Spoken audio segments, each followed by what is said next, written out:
Radiant team ban.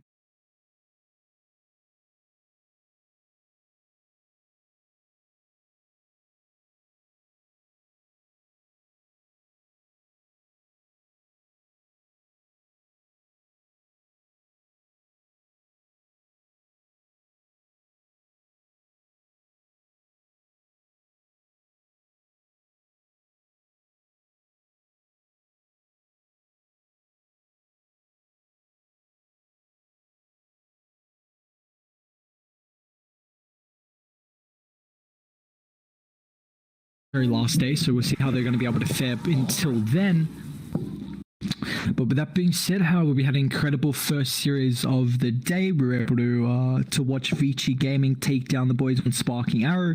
Now we're going to see a little bit of the old boys on Sparking and Felix. Of course, they did get swapped over for Setsu and September, so we are going to see, you know, some of the old SAG fellas and see how who's having a little bit better of a time earlier on with the chemistry build up. And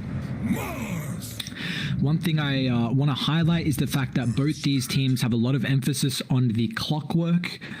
I've seen in the past previous series they've had a high prioritization on first pick in the clockwork, and it looks like just the fact that EHOME, they didn't have first pick available, so they're just going to make sure they take it out of the pool so RNG don't snag it up. However, RNG, they do snag the Venge and they do snag the Mars, and now EHOME, they're going to try to protect this with banning out a couple of heroes that are going to work very well with the Vengeful Spirit. We'll probably see the Terrorblade. Wonder if the Medusa might get banned out as well. Seems like I'm honestly surprised. I thought they were going to go Venge Medusas in the first phase here. But they want to offer the Mars, which is something they played against ASTER in 2 out of 3 of their games, and they looked pretty good on it. You know, Flywinds had a very good Mars game, actually, in one of them, if I remember correctly. And it's already just it's not really an issue, but you're already going into someone with a hard dispel, and I think the hard dispel really hinders how the Mars is able to play, because it kind of counteracts the spear. Any way to be able to kind of keep someone alive and with some saving effect through the spear takes away Mars's gameplay. There's a Medusa ban. Trying to think of another one they can actually run with the Venge now. Although, of course, there's still multiple. I think the Terrorblade and the Medusa are probably the 2 best. And now we'll go down to a couple. I think Drow could be okay. That's probably going to depend on, you're probably going to 8th pick your carry here, though. You're not going to do it too early. And this will leave maybe a 9th pick for their mid lane. But regardless, you're even going to see an Earth Spirit. So this is a hero that we actually don't see too often, but it did get buffed up a little bit throughout the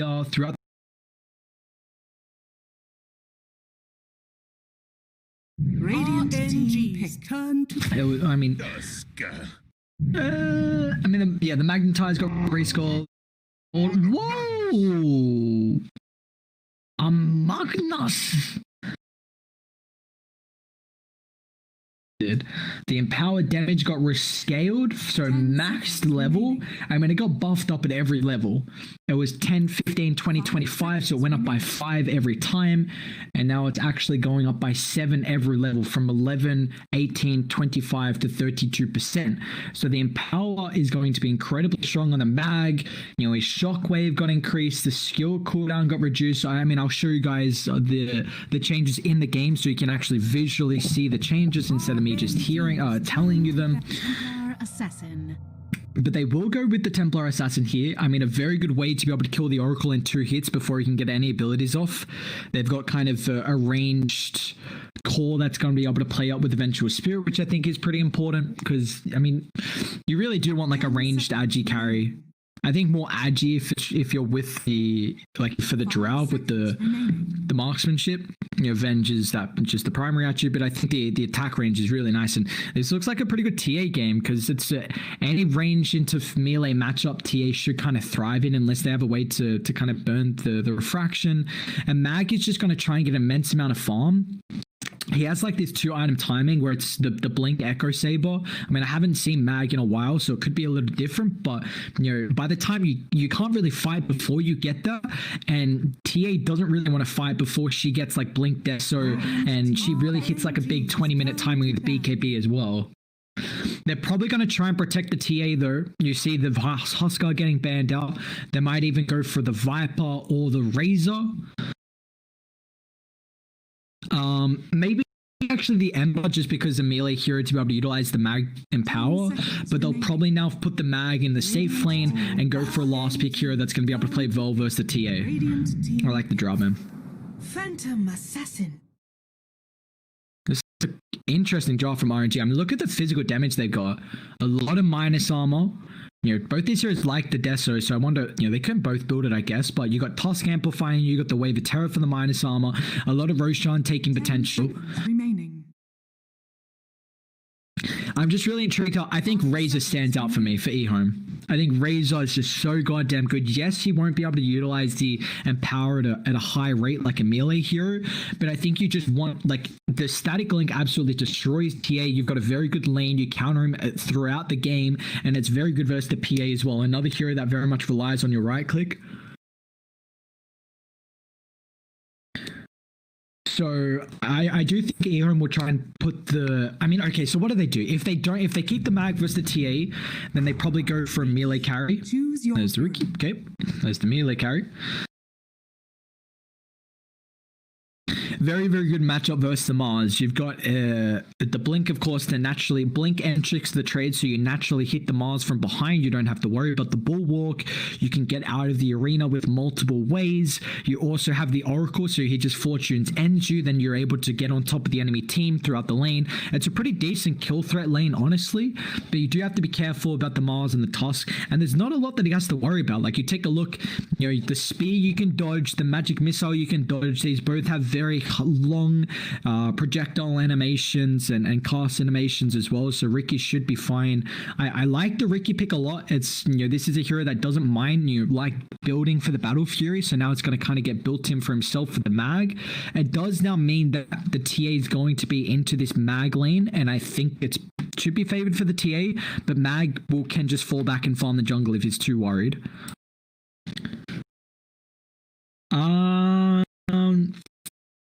So how do I like this draft, actually? I think Monet's going to come online a little bit slower, of course, than the Riki, because he won't have to go the Battle Fury.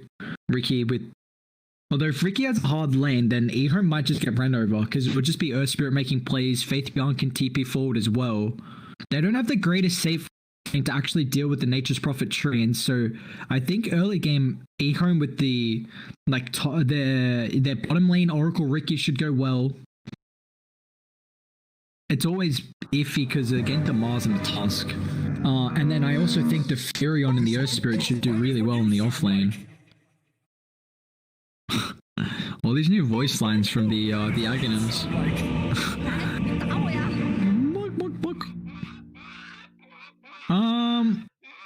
Well, do they deal with the team?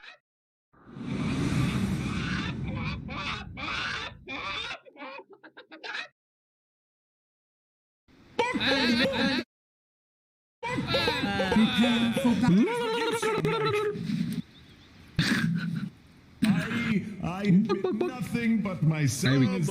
Oh boy. Series of the night, we've got game 1, EHOME up against RNG.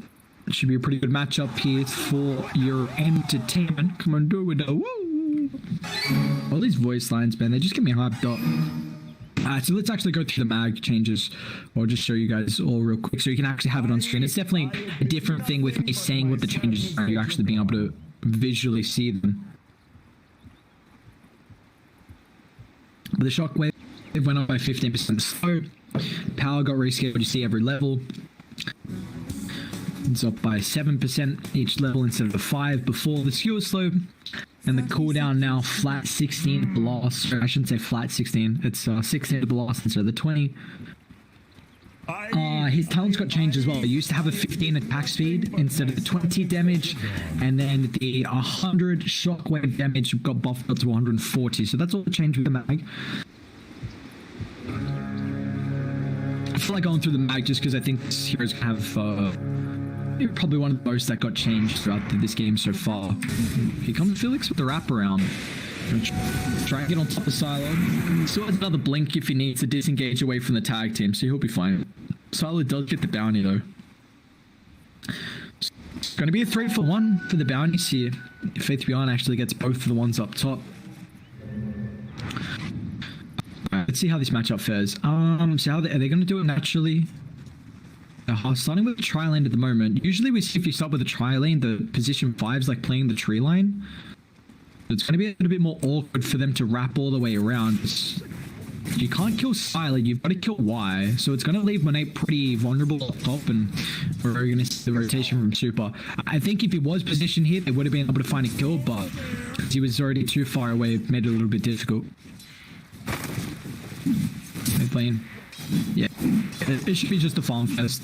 Yeah, maybe DD. I do think TA early on has got one of the highest probabilities of being able to take over a lane, just with the potential of, you know, with the side play. You've got so much, I don't want to say playmaking, but like skill gap potential where you can really just outshine using the side blades and just constantly harass. See DD? Back and forth here. It is very awkward. He's kind of stuck on the high ground now. Does get the skewer, and now he does have refraction. Can pop it up if he wants to. We'll do it so at the last second. I mean, he can just walk all the way around, so now he just eats up about half his health pool, and so it's pretty nice for nothing to say, honestly. You'll take that. Meanwhile, see, it's occasionally now the Earth Spirit's actually going for the Boulder Smash level 1, even though that rolling Boulder did get buffed up a little bit. The collision radius increased by 10, which is actually pretty big. That radius. Monet. They got another kick in 5. I mean, he still doesn't have this blow yet, of course, level 1, so the right click's constantly coming out there. The other person, the evasion, they're going to think about turning. Now with the kick, 1-8, can he get the damage to be able to secure the kill before the death? Sync-Q, he's got the stick and now turns to the level 2. Now he's about to block him in, but he might end up falling. Creep's not going to be enough to find the kill. Instead, Faith Beyond stacking up that Blightstone for the minus armor. It's going to be able to knock them down. Beautifully done at the top lane here. And how I thought this lane was going to go. I mean, that kill secured the level 2. Now he turns with the roll. And I mean, Faith Beyond gets his own level 2 as well, so back to base. We got another skewer underneath. DD still got refraction. We're even going to try and TP Zinq. I mean, without the refraction, it's a beautiful rotation, man. DD. Oh, no. That's a hell of a rotation from Zinq. I want to commend that. I want to clap. What a movement, man. Not the Sage of the constant skewers. You know, I mean, this is a good movement from RNG, though.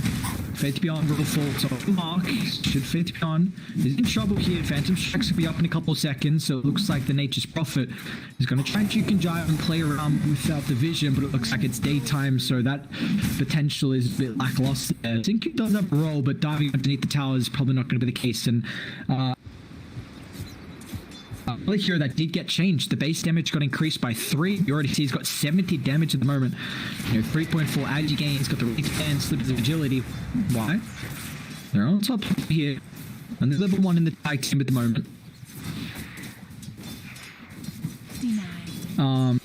But yeah, so let's go back. The blur, the cooldown reduced from 12 to 10. Actually, we can highlight that. There we go, here we go. I'm going to highlight that. We can't really show the base damage got increased. He got some incredible talent changes as well. The plus 12 damage talent at level 10 is now where the minus 1 second cycling dagger is. So that I think that's incredibly strong. In 5 second cooldown, your Phantom Strikes in 5 second cooldown as well. Your level 15 challenge change from 25% cleave to plus 350 cast range on your W, which is a massive, massive range. That's pretty much the same range as the Ricky Blink when he gets his cast range. And it's not only going to be really strong at being able to get into the middle of the fight, Monet doesn't have anyone to jump to. Nicely done from Radiant. They get aggressive as soon as Super is trying to pull the wave back. So Monet, it's about 2/3 of his health pool now down. Super does have a self, so he's going to get healed back up. Structures are fortified. But yeah, back to what I was trying to say. The PA, yeah, that extra range in the Phantom Strike is also going to be super, super important to be able to find farm when you're, once you hit level 15. You can just get from wave to wave faster, from camp to camp. You also got his level 20 challenge buffed up from that 35% blow evasion used to be 30%. So that's all the talents from PA. I think honestly, with the 15 talent change, I really feel like we might see PA a little bit. Also, plus 3 damage, base damage is massive through the laning stage. Like, he's actually doing still 18 and 5 last hits compared to the 14 and 8. I mean, he has been under a lot of threat so far from Radiant. They're even actually going to rotate the Oracle top, so they're going to try and get rid of this static lane setup that they've got at the moment. They'll roll forward. It's off the mark, unfortunately, but Manate still. Super's going to try and get in range for the Phantom Strike, and he will be close enough. Actually going to eat through the strike, not even trying to use the W. But Y does now get shown top, so it's going to leave Sylar solo. He's not a too much threat. You can always dodge the spear, or you can get out of the shards as well if that's a worry. So I really like this movement from Y, honestly. And it looks like Felix just going to try and soak up a little bit of experience, mate. DD's just going back to the jungle. That's actually one thing. It's early rotation. I like it though. I mean, you get the TA, like Felix can't really protect the wave, so you got the catapult, you've got the the treants as well. And Radiant, they're even going to bring the Goon Squad. Multiple support rotations. They've got the RP if they want to use it. It's a full brawl at the middle lane with the RP! I mean, it's massive. There's just no damage at line 4. They get the on the TA. 1 for 1. That's so big though. Like, TA dies, you get the T1 power. Why? Gets a protection of Fate's AD off the last second, but the shard's still blocking him in. To be honest, doing a decent amount of damage here. They're going to be careful if this does drag on. Because this Fury's going to tick me down eventually. Big RP, but big swing, no cigar. But yeah, they get the tower. Now 1,000 net worth lead. One thing I actually do want to say is, Mag had a much better lane than I was expecting.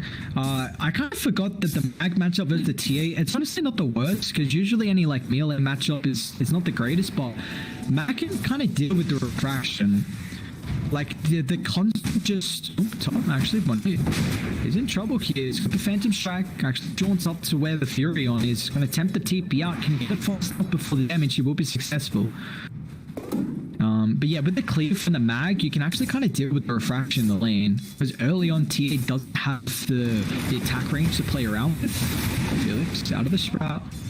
Still get the kick slow. They're going to be careful how far they do want to dive. So it didn't look like the matchup was too bad. I mean, he's actually very far behind the Mag. But DD's just catch up the jungle. I mean, he had died 2 times though. So that I guess that's why he's actually so far behind. You know, that kill mid with the Earth Spirit rotating forward. And also just another kill when he lost the team tower. So this is pretty big for Radiant at the moment. Really good start for them. Nothing to say. Gotta go for the treads bracer. Not gonna go for the double brace that we see sometimes. What used to be the build on the Mag. It's just gonna go for, I imagine, the echo into the blink. And meanwhile, Sal's not really gonna play with the Mag, which is the issue. But they've got a DD. Flywin. I believe he saw the Oracle posturing pretty aggressive here. So Flywin's actually gonna dip away. Didn't have any wards, but just Spidey senses tingling there for the Mars. Right. On top of the moment, very minimal net worth lead advantage, but you know, take whatever you can get. And it's also helping that they found the T1 tower. Of course, the tower's early on, not really giving you a whole lot, but to be honest, we're going to join the bot here. Mars does a good job to be able to pull the wave off, but they've got another one coming forward, and Dire. Still going to try and bring the numbers. Flywin has the ultimate, not too much to be able to utilize here. He still can try and pop the soul ring, but the T1 tower drops to almost about half. They're giving 1-8 some nice catch up as well top. I don't even want to say catch up, it's not like he's that far behind. You have to be careful because, I mean, I really do worry how farm this PA is going to get. I think the supports on EHOME are just going to be food. I mean, Oracle's going to get shredded by the PA and the TA. They can definitely sneak Roche as well, because I think this is the big thing, that Radiant don't really have the greatest way to take Roche. Actually, no, they do. The Treant Protectors can, yeah, the Treant Protectors, the Treants, apologies, I should say, can tank Roche, and then it'll allow Ricky to backstab, which I think the one big issue. Because usually, you know, Mag's not going to have any life still. Actually, Radiant can kind of take Roche, but it's nothing like Dire. They're going to have very good advantage for the minus armor with the tag team amplification. So, and you see TA's, you know, still catching up. When you give TA space in the jungle with a couple of stacks, DD's even going to go for the blink to try and make plays across the map instead of just trying to outfarm the Mag. the bounties though, 2 for 2 across the map. Of course, still going to be 1 for 1. The outposts, no, it's very early, so absolutely no chance of anyone finding tier 2s. But if anyone is unaware of course, that recent change, it's been a while now actually, so no real point bring it up. But I like this. They are giving DD a lot of time. He's got the blink dagger now completed. It's honestly pretty decent blink dagger timing. Like even with these 2 deaths, he's actually 2 last hits behind the mag. Ooh, sentry drop just in range for Felix.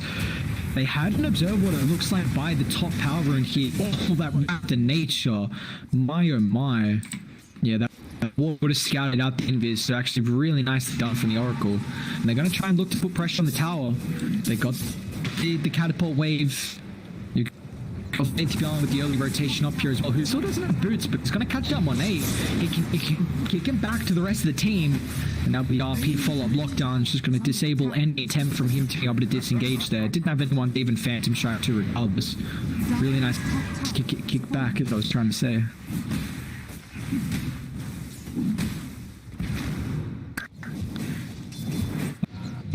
What's he on for? He's going to go Veil as well. It's a big pick off. PA 0 and 2. Not really going to have the amplification like the mag's going to get, so this battlefield is going to be pretty late.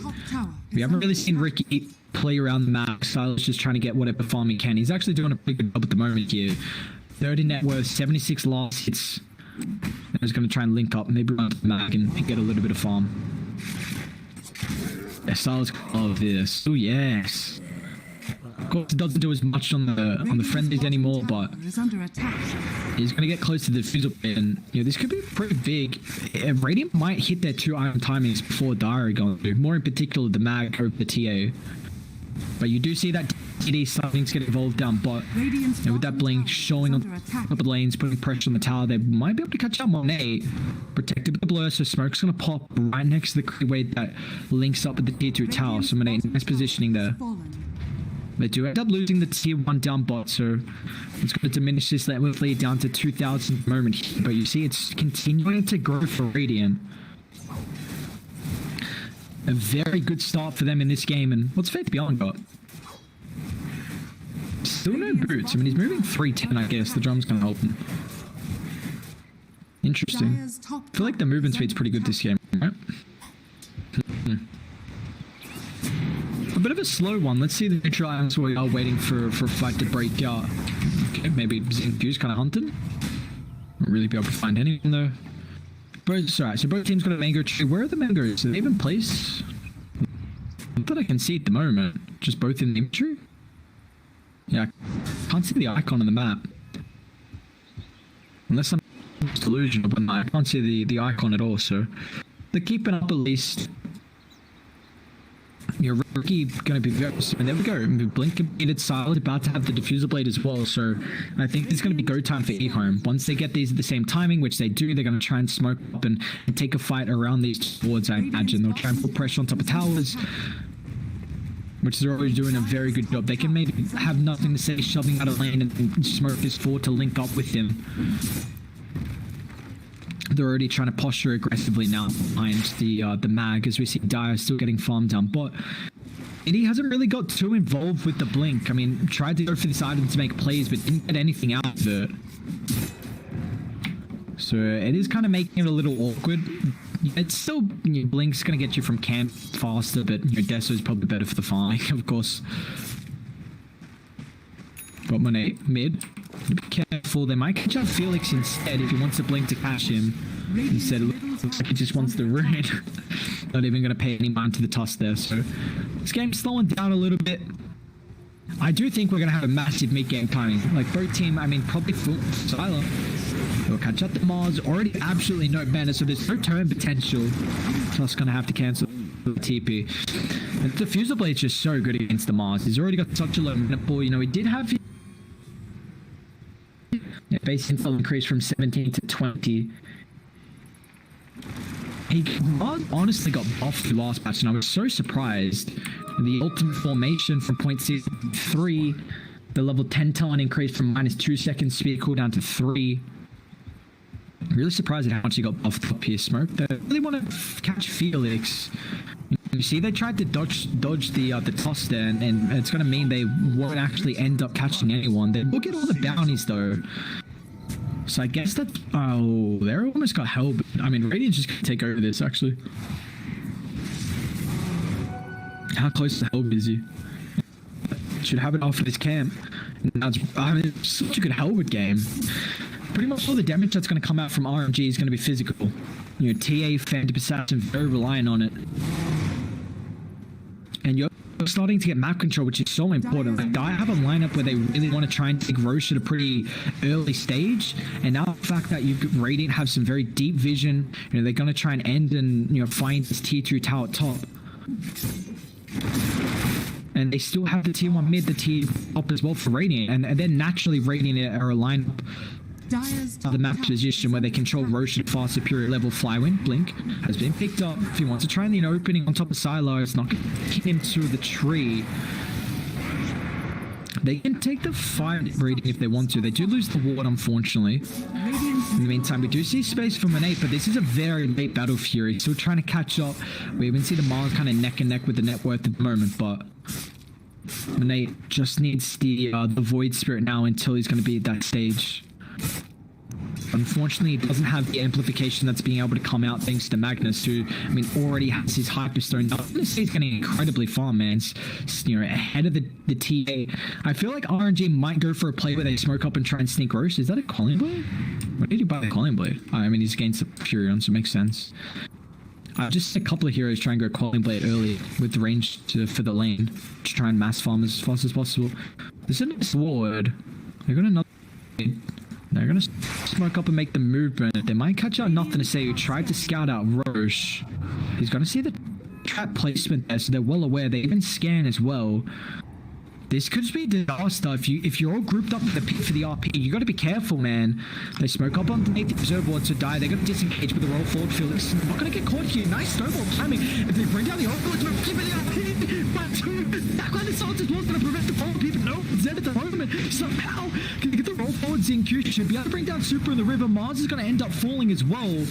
Oracle keeps himself alive. It's 3 dead. Asar's going to clean up the backline, but we're not done. As a roll into the kickback, DD. So with the protection of the blink, thanks to the refraction, but they're able to deal with that. And now with the follow-up, so much mobility that's coming out from EHOME. They'll find 4, and they might... it's more of a difficult lineup to take Roche. Die didn't make it weak at all for them, but let's see if they can do it. Massive fight. Nothing to Say with the double RP. That silence as well, covering the RP AoE. This Battle Fury uncompleted for Monet. Didn't want to show up there. That's kind of the very make it or break it movement that I think Dai had to play out with, though.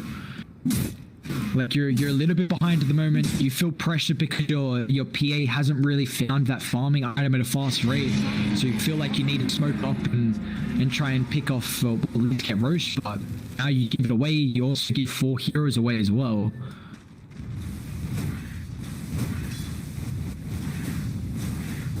That's going to be a pretty good item. That is actually going to be a really good item. I'm not looking for that. I'm looking for that. Wait, what's going on? No, okay. I see the issue. Flip forward, phase B1. DP's up on a high ground. They can protect him fast enough. They're going to be able to get the roll forward. He doesn't kick him to safety. It's a nice magnetize Radiant. Where are the numbers? They can take this fight. Magnetize going to really do an immense amount of damage to ZQ. Misses the roll. Felix going to pay the price here. ZQ's actually hunting for more. Can they get another magnetize block? No, he doesn't. Now they're going to be careful. Felix doesn't even dive as well. They'll pin up the Ursula. Very nicely done from RNG. They find 2 heroes. They've also got the vision to be able to catch that wire on the backline. Shots to lock him in. Flywind misses. The gods rebuke, but it won't matter. That's 3 dead on EHOME. They're going to try and TP Mag, who does have RP. They're going to be careful if they group up here. Monet has a teammate to be able to phantom track the skill. 4 somebody up there. Look at 3. Look at the clip going to work. He'll fight 2 and turn as well. One down, pushing back the speed, but on with the backline. Faith Beyond will join them, sprouting off the mark. Flywind can just TP out. Is the damage enough from Faith Beyond? Oh, the shockwave is enough. Man, nothing to say. He's styling. this mag performance this game has been on point. 5-0 and 6. 3 for 3 at that engagement. We got a backline as well. Ricky's trying to catch up the Templar Assassin. Fate beyond can fall. It's going to tempt the TP out. Do they have the damage? They do. Oh no. From bad, I mean, from okay to bad to worse, this game is getting out ahead. Dire's bottom tower has fallen. Very, very nicely done. 10,000 net worth lead now for the boys on EHOME. I feel like I was trying to highlight something before that fight broke out. Oh, I was trying to see the VODs. That's what I remember. Okay. What's the? Yeah. Just seeing what it's built. RNG? That's a difficult tower to defend. Nothing to say he's got a double damage room as well. So Mars. Wow. Melted. Yeah, I mean, he's already got a soul cure. I said 12,000 head. They're going to go from tower to tower. They still got ages for another 2 minutes. I mean, Monet needs at least another 10 minutes before I think 10 minutes? No, that's like a... Actually, 10 minutes before I feel like P is at a stage where he really is comfortable with fighting. Roll forwards in Q. We'll find the tasks. The real big hero was Monet, but it looks like the backline Fitz Beyond's going to be able to catch him out instead. Doesn't have even a TP available. They don't have all the heroes on Radiant, so it's making it a little awkward. They're right next to the T2 tower. He gets the hero to jump back to. They're going to try and wrap around. Why? Has the Fortune's End coming back off cooldown now? It looks like just the sacrificial lamb will be Felix, but in the meanwhile, there was a couple of kills occurring. It's going to end up finding the Templar Assassin mid, Sylar and nothing to say, cleaning them up, and leaving catch the Vengeful Spirit top. This game might just be over. EHOME absolutely take over. 21 minutes in. What's the probability? I reckon about 93%. 95, yep. What a beautiful performance for them. Should be a full set of racks mid. They've still got ages for another minute 10 here. They can walk up top if they really... Yeah, geez, a job. I'm not surprised, man. They just outplayed this game. What a draft. I mean, Zinq, that performance from the Earth Spirit. Can they get the kill before? No, they can't. I mean, I think just the double kill top into the Earth Spirit suiciding and peeping mid and killing the TA just like won them like 2 lanes. Just won them top, won them mid, and the bot was already going well. Like, you knew the Ricky's not going to die in that matchup, and even if it doesn't really come out on top, you can then kind of play around with the mag to get the empower.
See, the Terrorblade's going to get taken out. Yeah, I really think just these 3 bans going to be prioritized to protect the Spectre.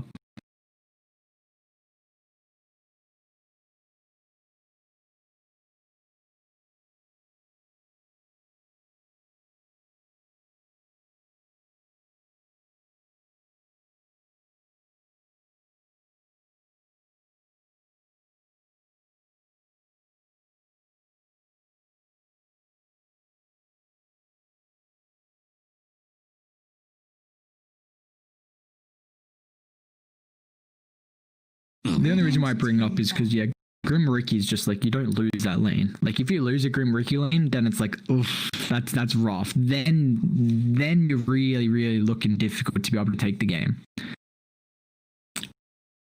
But I'm just spitballing at the moment. You feel? RNGs. I think a lot of the AM bans, I'm actually going to prioritize to try and take rid of a couple more utility heroes instead of the core matchups that RNG prioritizing. I mean, we saw the Spectre earlier today, where Eurus absolutely popped off. He went, beyond godlike, took over.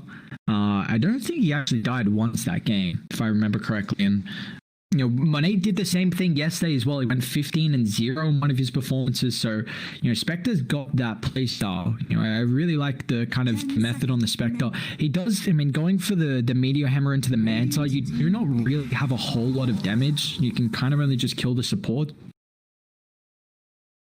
And we're even going to see our own Oracle. So, EHOME, it was in the game last. It was actually for the boys on Radiant, however, and now RNG going to be the ones to pick it up. My big issue at the moment is I think EHOME don't have a way to deal with the Phoenix Egg, and RNG don't have a way to protect the Phoenix Egg, because already drafting the Spectre and the Mars getting banned out, so the Spectre is going to block the Faceless Void potential pick from RNG, and now the Mars got banned out as well. So 2 of these really big heroes that like to be duoed up with the Phoenix is now not available. So I think this could be honestly a pretty big factor with how this game could transition out. Oh, baby, we gotta. All right, just double check if there was a change to the Lycan. There was not. I hate that sound. Sylar absolutely loves this hero. It destroys the Oracle. You can continue chasing down the Phoenix. It's going to come online before the Spectre. It's super strong in the lane as well. You can just ink swell up one of the wolves to find the pick. Sylar absolutely loves this hero. Like he froths. These are heroes that EHOME froth. A good Tiny, a good Lycan, they love it. But RNG, they're already going to pick up the Conquer here, so a little bit of flexibility if they want to put the Conquer as a 3, but I imagine it's going to be the hero for the mid lane DD. It's just going to give them a nice way to kind of deal with the summons. They were kind of needing some catch to control up the Lycan, so before he gets BKB, it's going to feel a little awkward now. But yeah, that cleave's going to be nice to at least be able to deal with the summons. I'm intrigued on Lycan's skill build if it's going to be the, that's kind of similar build to what we're usually seeing. Those necros. Well, it used to be we saw kind of sometimes the Helm Dom into the necros. I wonder if it's still going to be the same. If it's, how they're going to try and transition that one. OD actually looks really good for EHOME. Into the Spectre Conquer. They still don't really deal with the Phoenix, so actually they might try and draft the hero to be able to identify that issue that they have at the moment. They still haven't really revealed the flexibility that Tiny's offering as well, whether they want to keep it as a position 4 for ZenQ or try and swap it up and play it on a 2 or a 3. It doesn't have as much burst potential to kill off the Conqueror and the Spectre, so it's really just the Oracle and the Phoenix at the moment. And they're actually going to go for a puck. So very, very low catch on RNG. Conquer, I won't really include in that catch just because you can face shift dodge the last period of the X and you won't get dragged back. So I think the puck's got a pretty good matchup versus the Conquer. You're probably going to ban out maybe like the Dragonite potentially just in case they put the Conqueror in the off lane and put the DK versus the puck. Or even if they just put the DK in general in this game. Okay, maybe they're not worried about it. Can you even... Do you care about flexing the Conquer though? Because we don't really see him too much in the side lanes. I think he does really rely on levels. So that's a big issue. I like the Puck, man. Remaining. They're going to be able to come online really early.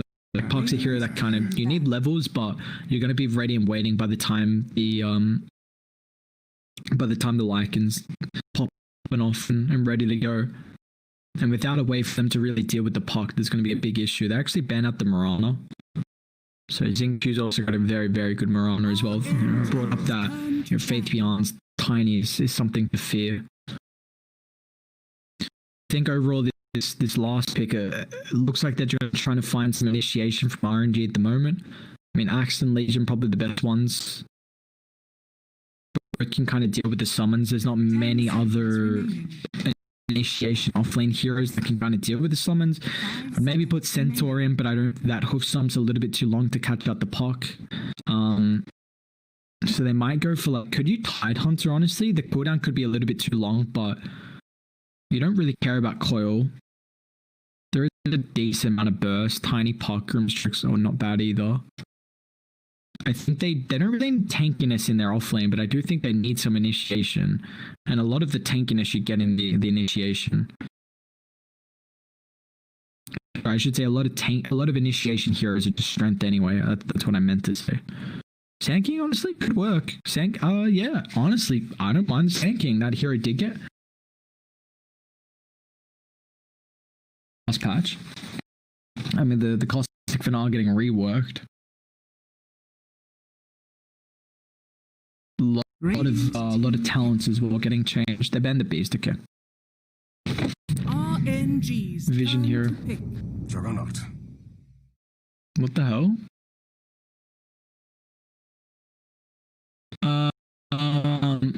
They have put the line in mid before, but is this a judgment for nothing? Please go Radiance. I really hope he does. 10 seconds remaining. Dogs with this Radiance build. When the Blade Fury movement speed got buffed up, like all these talents got buffed up for this kind of utility build with the Rad. I don't know if I'd say Radiance is utility, but the difference in that. We also saw kind of the change, the Omni Slash now providing plus 40 attack speed. How do you actually kill the Jug this game? It deals with the Phoenix Egg, which was one thing that were lacking with the EHOME draft. Now you identify that and take it out. The Conquer doesn't. They have no way to kill Jug. They also get rid of 2 magic immune heroes. I mean, this last is rough. They're gonna bristle back. Select your heroes. It's not the worst. It's a lot. Wow, Faith Beyond Lycan. That's a freaking dope Jug set. Like that's awesome. That's an awesome Jug set. Which one is that? Is that one of the new ones? Where is it? It's not coming up there. Is that one of the new ones? Oof. I don't mind that one. So much I like the cosmetics. They're so cool. I mean, I don't think anyone can hate the cosmetics, honestly, but who doesn't have any? Yeah, shake my head. No cosmetics. Amateurs. Goddamn Phoenix. Alright, ladies and gentlemen, here we go. I think Flywin. I mean, this is a pretty good Bristleback game. This is a pretty good Bristleback game, but the Jug Grimstroke lane is actually going to be really strong as well, similar to how the Lycan would have played. But Jug's already, wants to be on top of him with the Blade Fury. Now the Inkswell is going to buff him up for the movement speed. They might. I think you try and find first blood with the Tiny in that lane and really hinder the Bristleback. If you can kill him a couple times, I think the Bristle just has to be the most beefiest hero of this game. Otherwise, they're just tanked on RNG. Bristle, Conquer, Spectre. Actually, can you actually kill anyone? Hang on, let me take a look at this. Get in. Oracle, and you've got Phoenix support duo as well. Alright, where's the damage coming from? Grimstroke, Tiny, relatively decent support for the damage output. Lycan's a 3 is question. Puck needs levels, he's fine. Jug can have damage. I think they can. Jug probably goes Silver's Edge this game. They need a Silver's Edge carry. They need a Spirit Vessel as well. Timber would have been a really good pick here. Muck. Well, Spirit Vessel was really good, but I don't know who picks up the Spirit Vessel, which is the only issue. I admit nothing but my sadness that you're gone. So if they can't get the Spirit Vessel, then probably going to be nice if they can get a Silver's Edge. 30 seconds. I don't know what that means. How are they setting up the lanes? Are they trying to dodge? Wait, what are they? Well, they're scouting out. They see him on A, so they're well aware of the positioning. So they want the Jug going up versus the Bristle. Looks like at the moment they're going to be able to guarantee at least that they set up. See, Cube hunts, and he could be in trouble, man. There's a lot of damage. They got another Fire Spirit as well. Fortune's End, yeah, this could be your first blood here. Felix with connection. 1-8 will claim it. Beautifully done from them. Try to get the favorable lane set up and snag a couple of bounties there, but not the case. It's going to end up... It still will be a 2-for-2 with the bounties, but giving up first blood, unfortunately, is the price to pay. So they don't put the Grimstroke with the Jug. Jug's actually going to solo at the moment. Tiny doesn't want to TP to the lane. This is a really cool set. I think Flywin has an advantage here, unless I'm mistaken a lot. I thought they would have tried to find first blood with the Grimstroke. But I wonder how they play this. I mean, Siler's gonna hate this because he really loves his Lycan, honestly. This matchup mid is not the worst as well for the Conquer. Puck's got very low armor, so that Tidebringer is going to shred him down if he does get in range. Of course, he's got the +3 thanks to the tower. Once he gets out of range, this Conquer is going to do a decent amount of damage here. He's also got better base damage as well, so... yeah, I feel like Flywin doesn't die in this lane, so if Siler can trade farm, then I guess they're kind of happy with that. So we'll see how it does end up faring. Lycan in the meanwhile is getting brought down incredibly low here. They're going to try and get a return kill. Super Stroke of Fate will end up connecting, but it looks like the slow's going to wear off. Lycan Wolves tries to wrap on the back and then get a little bit more damage. The right click will be enough. Why will claim it? But that is another death. Monet getting involved in this early on. Comes back to the belt, however. Why? That's actually going to... I mean... I thought this was how they were going to set up the lanes and try and find first blood. Now Flywin's... Not the fact that the level 2 really... I mean, I guess that extra point in the 1 point in the Bristleback is pretty nice with the reduction.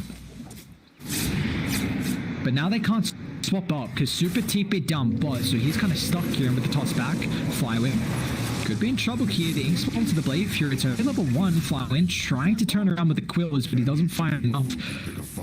Very nicely done. I mean, that's massive. That's what I thought they were going to do level 1, but they come up a little bit after. And Super's now forced down here as well because after the death he TP'd back down. So this is actually pretty big from Radiant. They're going to grab the shove in the lane as well. And oh, actually, Wise does get the pull. Nicely done. I was going to say they're trying to shove in the lane before the bristleback gets there, so he misses some creeps, but he's back fast enough. And honestly, Faith beyond solo, getting experience, he should be fine. This isn't really a lane where he should die, the Oracle and the Spectre. So the questionable thing is it's going to be... Oh, nothing to say. Very aggressive. The questionable thing is going to be if the Puck and the Conqueror, who's going to make the better rotations across the map, because both these heroes are very strong with those level 6s. If you can get the power runes, we see already nothing to say. He does have a bottle. He's got a bracer picked up at the moment. Try and get the wrap around Zincu, just can't really find the positioning to hunt him. Felix is doing a good job of keeping the creepy clear and back, just constantly trying to get the pull. Because Bristleback is a hero that naturally wants to shove out the lane, because you're going to constantly try and harass him with the quills and secure occasionally your farm as well. You see Puck's 20 and 3, Conqueror at the moment 18 and 2, so it's a pretty even mid lane at the moment.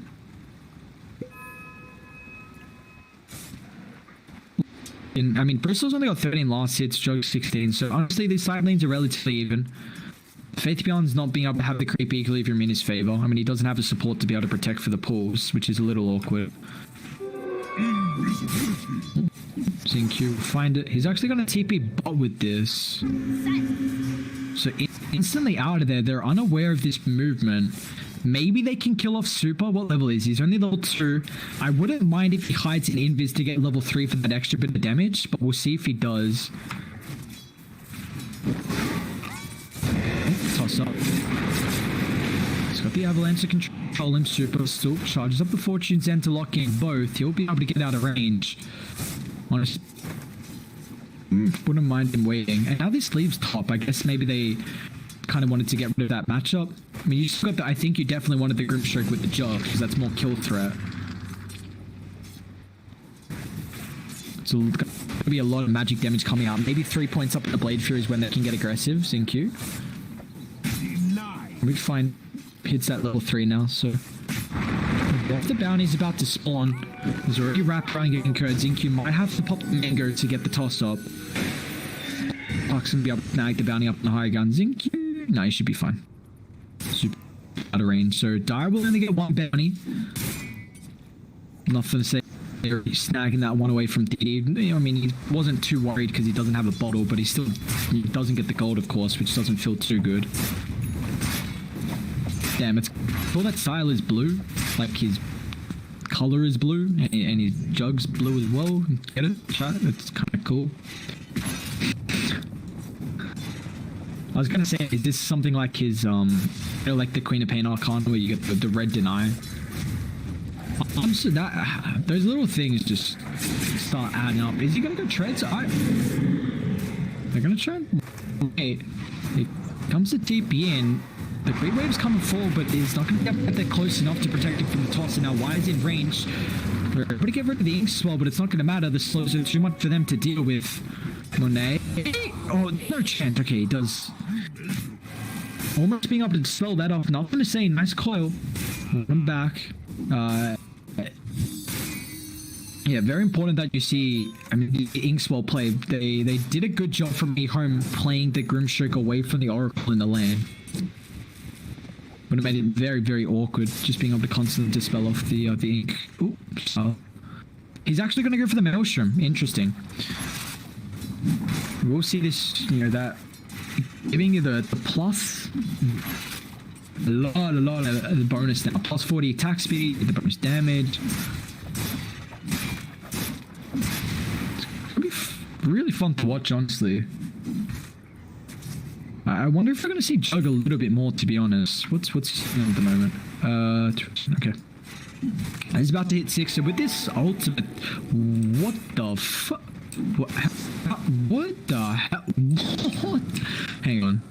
How many is that? Oh, hang on. 4, 5, 6, 7? Did I see that correctly?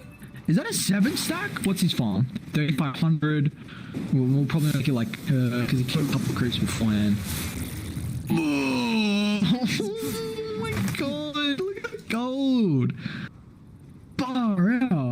My man's rich as crap. He's got another stack. Wowee. Dude, these. Sheesh. He's loving life.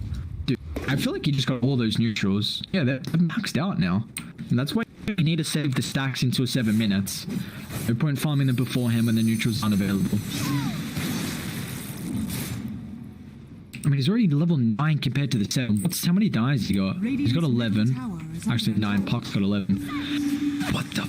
He's got a pretty much 40 last hit advantage. Wait, he's so farm. What's he gonna go first item?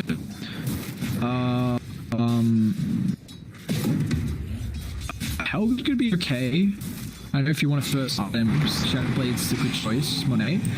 He's got some protection in the backline. They're going to look forward to the call. DD boat won't connect on anyone. At least they do get the run ball CQ. However, they're just way too tanky on Dire. Monet will not fall. This is the big issue that we brought up at the start. If Radiant are going to have the damage to be able to kill him. Or at least kill pretty much anyone on RNG. Omni slash, I mean, he's got the maxed up Blade Fury. Flyman's going to end up dying. He got so many slashes there. That the plus 40 attack speed is very nicely done from Sylar. Had 2 points up with the crit. Slowly kills off the Bristleback. So this is a very good start for your Juggernaut, who's actually neck and neck with the Conker's farm after all stacks. Far out. That 7 stack was nuts. He's gonna go Armlet. Okay. They're going to be so tanky on Dire. I'm actually worried they can't kill anyone on Radiant. Yeah, I think you have to go Spirit Vessel. This is such a good Spirit Vessel game. Against 3 tanky heroes, some that are just really relying on just the constant heals. Look at the value that we get out of this. With the heals this game, the HP regen, you know, not too much life steal. Please don't miss that big creep. Oh no, I got it. Radiant's bottom tower is under attack. It's not offered too much threat now. They probably need an extra support. Nothing to say he's thinking about coming. He's also actually going for the Veils. I don't mind this choice because I think they are really going to lack damage. So the Veil is going to be able to amplify that. They do have a decent amount of magic damage. You know, Jug early on. That Blade Fury is really going to work out there. 160 for 5 seconds. And now we do have 10-minute mark here. So we'll take a look at some of the supports. Tome's going to help out there pretty much in their favor, but far out, man. Conker level 11, dude. I'm actually so... Dude, he's fat. He's actually so fat. Faith Beyond as well has got Necro too, so it looks like Radiant just trying to hit their timing. Sylar can go for this fast Maelstrom, the quick and easy farm. Don't have to cost as much gold for the Battle Fury. Who ate the Tome? Did Zinq? Okay, just did. They don't have ways to really initiate on Radiant. Until the Tiny does get the blink or the puck, it's going to be a little awkward. I'm kind of surprised they're making a smoke mid. I guess they really want the tower. And also Faith Beyond's in the area, so he can come with the shapeshift. Nice dive away. But yeah, they just want the tower. Okay, never mind. I like that play. Because they try and get a kill into the pickoff with the Lycan in the area. Flyman's going to TP forward. This is a tricky dive. Remember how I said I think it's really hard to kill RNG this game. Looks like Faith Beyond just wants to try and take the tower, but that's not going to be successful.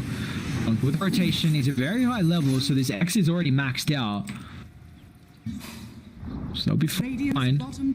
Meanwhile, Monate free farming down, but oh, Monate actually didn't go for the Meteor Hammer. Really interesting. Every game lately I've been seeing this Spectre go for the Meteor Hammer first item, so I'm kind of surprised he went for the drums, but it's going to give him more potential to be able to take fights early. You see Radiant though, they forced that fight mid, didn't get anything out of it. She now a cooldown, and I mean, Jug doesn't really want to show off the fights either. So now RNG going to posture aggressively. Jug will show. Come on. Alright, he wants to show. I mean, he's got the Omni Slash. Probably doesn't even need it. He will pass it out to Bristleback's going to get melted, and now they can turn for more. Q, what can he get in range? It's a nice solver. Actually latches onto the Conqueror instead, but the boat doesn't connect. Sylar's protect. Takes the Blade Fury. He's taking a lot of damage here. He's got to be careful. Has the healing water in the back, and they're going to... Oh, nicely done from Monet. That haunted door to the back. Now, why? He's going to fall, Monet. You're a player. Oh, that was clean. That was clean. Really, really nicely done. But they man. Probably a little bit ambitious to, not ambitious, but a little bit unnecessary to chuck out the Omni Slash to kill the Bristle. I don't think they needed it. I thought the Blade Fury would have been plenty. But they knew Faith Beyond wasn't going to show up to that fight.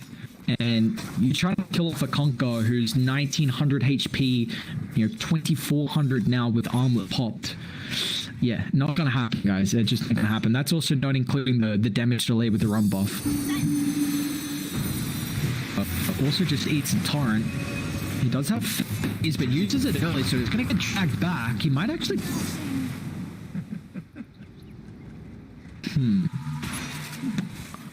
Okay. Conquer is popping off on DD. They enabled the Conquer. I keep saying he's so farm, but he's so goddamn farm. Dyer got a 3,000 net worth lead. Monade's trying to get solo killed now by Faith Gun. I mean, he's not trying, but he's unafraid of this occurring. He's going to get protection. Super. Again, the ultimate pop, and they don't get anything out of it. So, he had the threes. Now the shapeshift's on cooldown, and they end up giving away the tier 1 tower mid.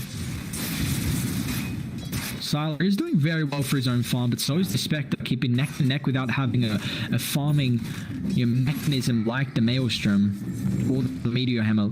And of course, the Maelstrom is an opportunity for the Spectre, but just relating back to what the Jug's got. They need the blinks coming out though. Tiny's very far away from his at the moment. Just another... Dude, this is nuts. Alright, at the end of the game, I want to see how many stats being ridded. Holy crap. There's so many. Is this one too? No, that's not one. Is this one? Honestly, I'm more expecting there to be stacks than not be stacks. We take a look though. Not 3,000 net worth for the boys on RNG. 85% win probability this early. Wow. Alright. They're getting situated pretty well. XinQ trying to find a little bit of space down bot, but he's just going to end up falling again. This Tiny's having a rough game. 3 deaths, 13 last hits, only level 6 in the moment. Tiny really, really needs to get those abilities maxed out so they can burst down a couple of these high tanky heroes on Dire. And it's just taking a bit too long. It's important that Grimstroke finds the gold as well for the Spirit Vessel, but they want to try and take a fight. Conquer will give away a lot. I mean, he's level 15, the highest. But this Warden scout him out pretty soon. I'm going to say high in the backline. The Wolves actually going to see Super. The intimidating Super's in trouble, holds the back, at least does dispel it off, but they still have no other torrent. Pocket control, but it's not going to matter. Soulbind to the backline, sets up for the 2-man coil. Oracle's going to preemptively try and utilize the false promise to protect himself and Brainy. They're not actually going to chase for more. They don't have vision of the backline, so they don't see TPs that are coming out. I mean, now that's Soulbind down, that's coil down as well, but it's not the longest cooldown. Under attack. Can Sylar carry this game? That's my question. I feel like Scanning. I mean, they have to get a Silver's Edge on someone, otherwise Dire Heroes should be pretty goddamn unkillable. But this is big timing on Radiant. They got the blink now and nothing to say. Still XinQ's away from his blink. If they got both these at the same timing, then they'd feel very, very content. But I think just I think RNG are just going to be able to walk down the objectives, Monet. Running towards a team, he should get to them fast enough. And now maybe he's baiting on Monet.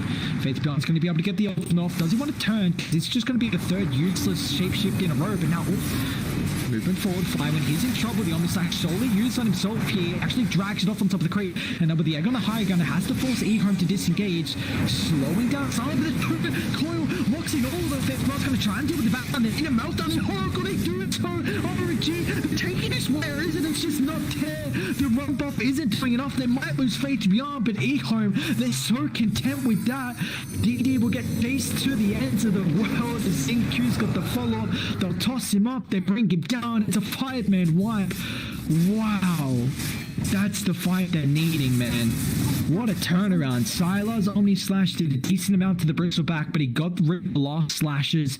They walk up the high ground, double back with the egg, and then EHOME like, frick it, we're the ones to double back. Let's drop the coil. Let's turn it with the mass AoE damage paired up with that Veil. You see what happens, man? If they group up, they got Avalanche Toss, they got Stroke of Fate, you got Puck's Orb and Waning Rift, you know, even Bleed Fury if you get in the middle of it. All these magical abilities getting upgraded thanks to the Veil.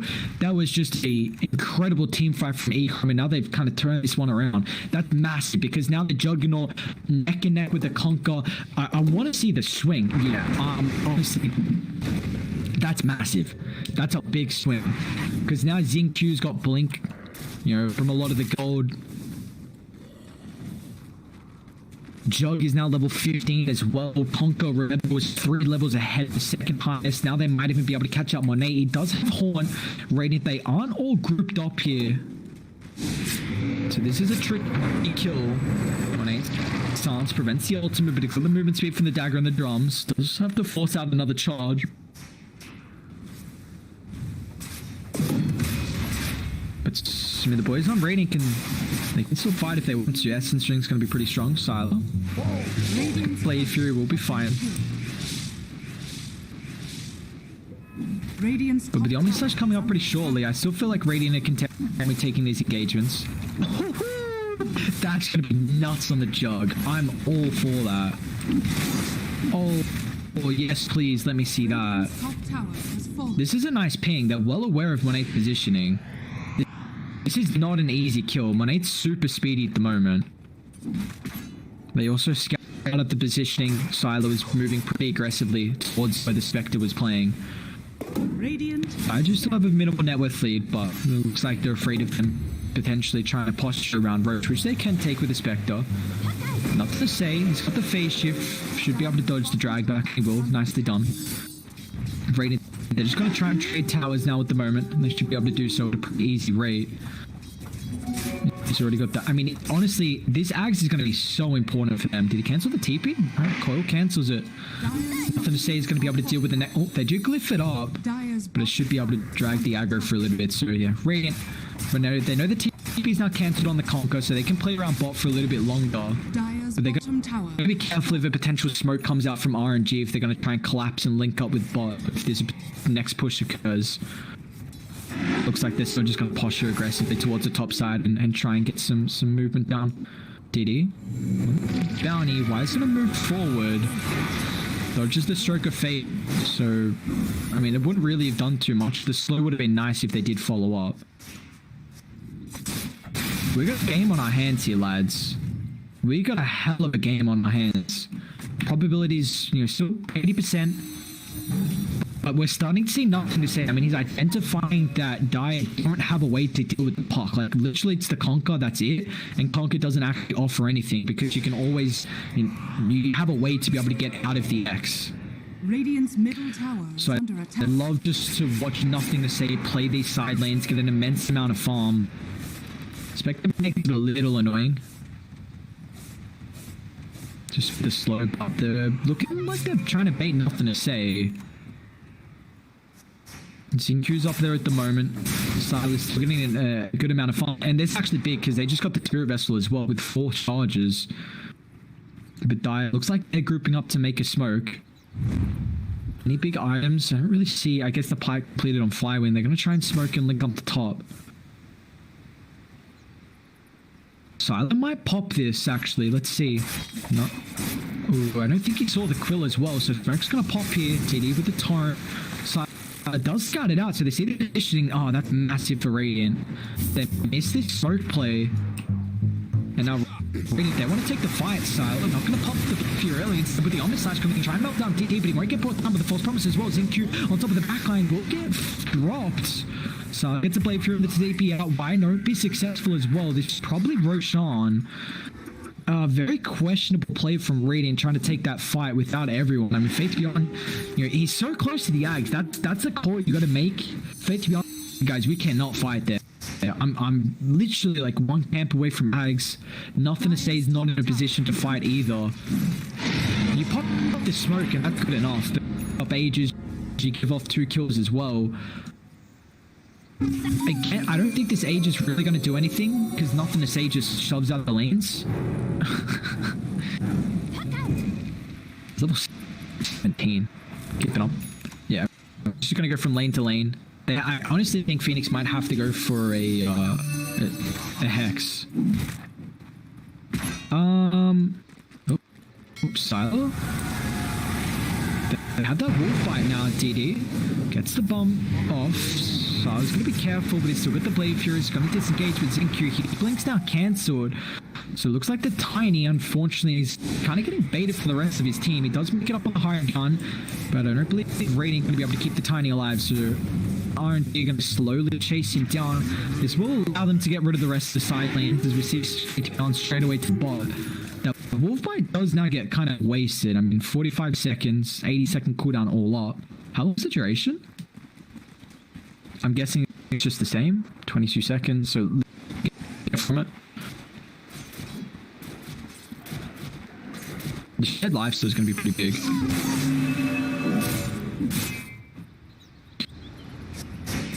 What's the highest loss? It's okay, Conquer. I was going to say, because Delta saves really well. I mean, they've almost got the Ag, so they keep it neck and neck with the net worth. The big issue is I feel like, I mean, when 8's got Bastion now, so now once you get Abyssal Blade, you have a way to be able to go through the BKB on the Juggernaut, a way to kind of catch out the Puck with these slippery shenanigan plays that, you know, Puck's performing. Faith/Beyond's going to get found here, away from the rest of the team. Removes that full aggressively. They're able to fit the Inkslore stun the coil dial. They're trying to wrap around, but it looks like the Spirit Vessel just gets rid of the tankiness effect that the Bristleback usually has. Dial, they still want to try and take the fight, DD, if he can get in range for the X. Tries to lead forward with the Torrent, but that's going to be off the mark. And XinQ should be able to blink to disengage. He's going to be able to push out the lanes here, so they won't offer any threat. So we're going to be careful. They're charging up the Fortune's M. They're not just dodge it, but the Jaunt. They're going to Haunt Fall as well. Remember the Basher that's going to potentially come out. He might actually jump back to XinQ, who can blink into the TP. Can they get a range? XinQ. Oh, no. Oh, you hate to not draft any stuns. It's such a feels bad. And that's not completed. I'm going to say it. Our mid shoved in, bot shoved in. This is how it's just going to feel with Ages. Completely cleared out until Radiant get the items. And Joe's going to go for the Silver's Edge, which we highlighted before. Faith, go on. Please get the DD. Okay, he will.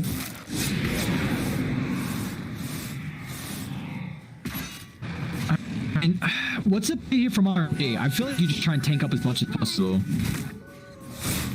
First about 2300, Spectre 2300, yeah, even Phoenix 1500. He's got a decent amount of armor at the moment.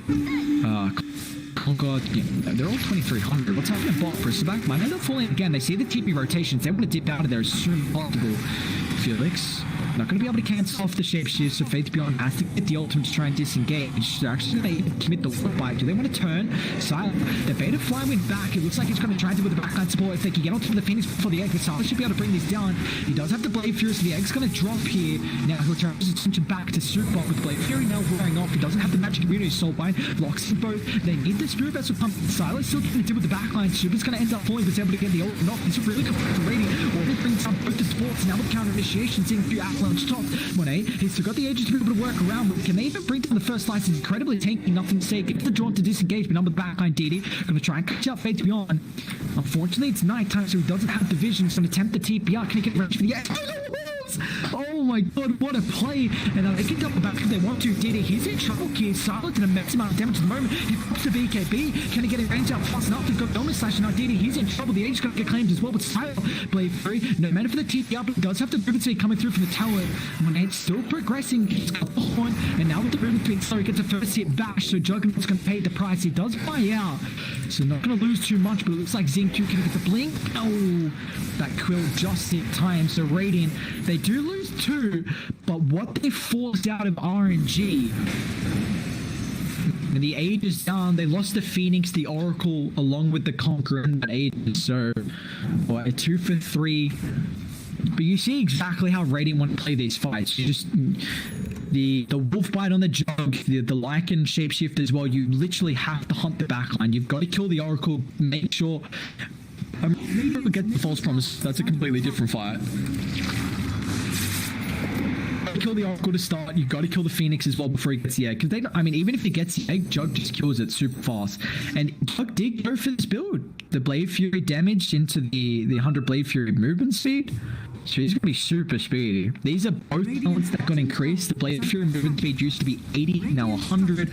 And then the Blade Fury damage used to be 100, now 140. So that's the recent changes here. Dire's top At tower. the moment though, Radiant's it's going to get to the stage where Radiant should have the vision advantage with all the lanes shoved out, the Lycan as well, with the Wolves just constantly scouting. Dire's top tower. If it goes the shapeshift duration, does that increase the wolf bite duration? Surely it does, right? Dire's top tower is under attack. Because it has the same properties, but I'm not actually sure. I have an opportunity to check at the moment, so they'll claim the bottom tier 2, they're going to claim the mid tier 2 as well. Very nicely done from them. Radiant still trying to shove up the lanes, top's getting pushed out at the moment. We're going to have our next big fight around Roche, I believe. They do scout out silos. Got to be careful. They're baiting at the moment. Got to run into the torrent silo. Now with the Sixth Edge, you're going to try and pop the BK in turn. Now with the Abyss. Oh my lord, the damage! Monet is going to draw forward ball. One more fire Faith Beyond does get the ultimate off. The boat, unfortunately, off the mark. Monet's still hunting. If he catches that one hit bash. Oh no, you hate to see it for EHOME. Love a good old first hit bash. Avalanche trying to give him some space. The toss back is well from the queue. Beautifully done, but looks like they're now the tiny. They have incredibly deep. Jug doesn't have a buyback though, so that's the issue. Rating, they lose 3. The decent coil, but there's no follow-up at the moment. And now RNG, there are you call us on the high ground, we don't really care. We'll sit up here and beat onto the tier 3. Beautifully done from RNG. They can't die. They're so tanky. So Abyssal Blade on Monet is massive. They were missing a little bit of lockdown. You see what happens as soon as it comes out. Just turns this game on its head. 4,000 net worth lead now, pre 30 minutes. You know, Roshan's potential to spawn up pretty shortly as well. This is tricky for Radiant. BKB is 6 seconds on the Conquer. Pretty sure that's the only BKB in the game, isn't it? Yeah, only BKB in the game so far. So you got a couple tier 3 neutralize. 3 on I love some spider legs. Ooh, one of the best tier 3s by far. Radiant, they've only got 2 at the moment. Mind Break is not really going to do a whole lot. I guess it will help to kill the backline. Alright, it's just the Lincoln's now gone. Not really gonna root. Is that a basher on Conquer? Wow, they're really recognizing they don't have lockdown, so they're just identifying that. And Spectre's gonna DD, Horn's gonna be up in a couple seconds as well. They'll pop the shift. Silo's gonna move forward. Somewhat he gets his build possession. The illusion's taking up damage here. Silo now turns with the they've got to be careful. They'll be able to bring him down before the protection comes out. Oh no, Silo's gonna try and disengage. Can he get up on the high ground? He's got the movement speed to the Blade Fury. They're gonna dip out. It's a nice high ground spot for Radiant to fight, but with the Omni on cooldown, the Jug's already pretty weak as well, so they've got to disengage. So Bind Coil holds him back. They're both gonna break. This is the Aghanim, so give them the space required to TP out. Super might be able to cancel it, and he can't. Roche is up though, so this is just giving it away now to RNG.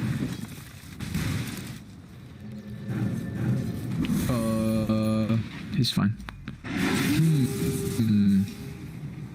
Well, how long we got on cooldown of the Omni? 98 seconds. Let's see if Dire are going to scout this out. They are in the vicinity. If they see this, then it's free. But the issue is actually scouting it out. You know, that's the... Alright, well, there we go. They found it. They should be able to take it now. I don't think Radiant can contest. They just pop pretty much everything. We'll fight back up, but it's just going to matter. So they'll walk in. Dire will be able to take it pretty fast thanks to the Desolate. Even DD is doing an immense amount of damage as well. They've got a lot of minus armor coming out. AC, Nasal Goo. So once again, they get the Roshan advantage here. Monet with the Aegis. Cheese is going to be their hand as well on the Conquer. Bruce are back now with Halberd. I just struggle to see how Radiant kill them. They don't have the damage at the moment. They're going to need Silo to get a lot of farm. And they're smoking up, I think. Yeah, they're smoking up and making a play. Monet has the horns if he wants to lead. This is not a good spot for Radiant to fight. They need to try and split push out this Aegis. Beautiful wraparound from DD. Smoke's gonna pop. Silo will be okay, but now without the silvers that should protect damage. Oh, that horn. Really nice done. Silo's in trouble. So with the movement speed, if they can get the Jug alive, that's massive in itself. So Tiny will pay the price. Does have a buyback. Really nice haunt from Monet. Business Blade straight on top of him to bring him down. They do jump up mid. Radiant structures are fortified. Radiant even going to smoke up themselves. Maybe just kind of... are they going to take a fight? So I was going to be so careful, man. The TV's on cooldown. I'm going to cut the next wave. If he can even get in range, I don't think he can. So this base is going to be under a little bit of issues here. They will cut it. Here comes the wolf on the back line. It's played down. DD actually finally picks this up. Plus the Grimcheck might end up falling. Radiant, they need to try and bring down the support team star, but Phoenix is protected thanks to the Ghost Scepter. Now they need to disengage Silo. Not doing enough damage. Down to 3/4 HP. The eggs as well. So just completely zone out Radiant. Face Beyond moves incredibly fast. The lockdown still from the boys on RNG. They won't be able to catch him. A very long duration route. It's about to end on the ship. Ship's going to try and attempt the TP out. The route's going to be able to cancel out. Thanks to the Fortune's in and they bring him down. Dead for 50. They hold the high ground. Constant split push coming out from Radiant. The issue is they still have to do that for another 3 minutes until the ages.